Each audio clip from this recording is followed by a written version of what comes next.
Hello দর্শক বন্ধুরা, সবাই কেমন আছেন? অনেক দিন পর রান্না করে এলাম। তো আজকে রান্না করে ওই যে কাঁচকলা দিয়ে একটা আইটেম বানিয়ে আপনাদেরকে দেখাবো। তো কাঁচকলা তো আপনারা অনেক রকমভাবে খেয়েছেন। তো আজকে আমি একটা কাঁচকলা দিয়ে রেসিপি বানাবো। তো আপনারা নিশ্চয়ই বাড়িতে ট্রাই করবেন, আশা করি ভালো লাগবে। তো দেখুন আমি কীভাবে বানাই।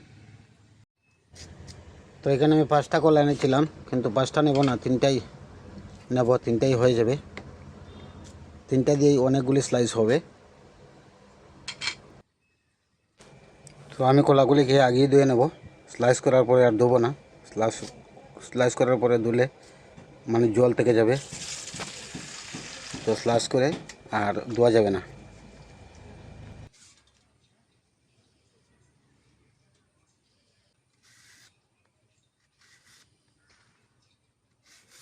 তো এইভাবে আমি প্রত্যেকটা কলাকে চুলিয়ে নেব ভালো করে।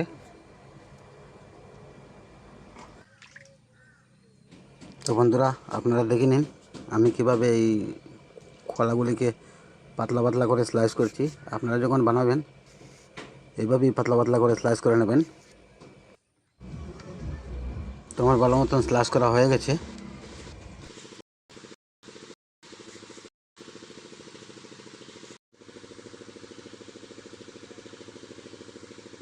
তো বন্ধুরা, আমি এই কাঁচকলাগুলিকে স্লাইস স্লাইস করে কেটে নিয়েছি। এখন আমি একটা ব্যাটার বানাবো। বেসন, কর্নফ্লাওয়ার, মশলাপাতি দিয়ে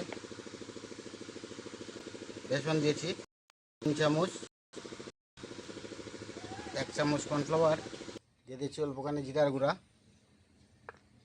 দিয়ে দিচ্ছি, হলুদ গুঁড়া আর দিয়ে দিচ্ছি স্বাদ মতো লবণ।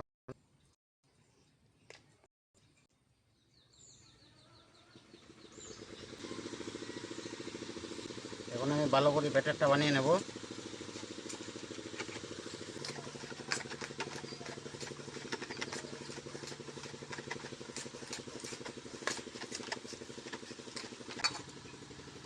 তো ব্যাটারটা বানানো হয়ে গেছে। এখন ওই চুলাটা জ্বালিয়ে ভেজে নেব।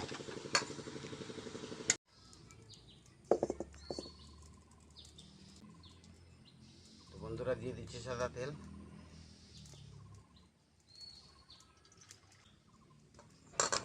তো ব্যাটারটাকে আবারও আমি একটু ভালোভাবে ঘেটে নেব। আর এদিকে তেলটাও গরম হয়ে গেছে। তো একবার স্লাইসগুলিকে বাজার পালা।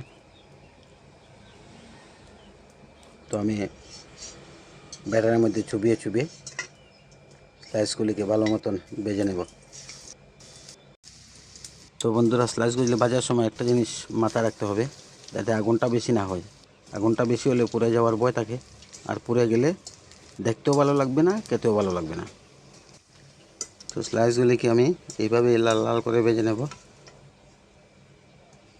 আপনারাও যখন বাড়িতে বানাবেন এইভাবেই বানাবেন, দেখবেন একদম দুর্দান্ত স্বাদ হবে। আর বাচ্চা থেকে বুড়া সবাই একদম চেটে পুটে খাবে। তো বন্ধুরা, স্লাইসগুলি ভাজা প্রায় শেষ হয়ে আসছে, আর বেশিক্ষণ লাগবে না। তো বাজার পরেই আপনাদেরকে আমি একটা খেয়ে দেখাবো কেমন হয়েছে। তো বন্ধুরা, নিজে বানাচ্ছি বলে বলছি না, খুবই দুর্দান্ত স্বাদ হয়েছে বন্ধুরা। তো আজকের মতো ভিডিওটা এখানে শেষ করছি। সবাইকে ধন্যবাদ জানিয়ে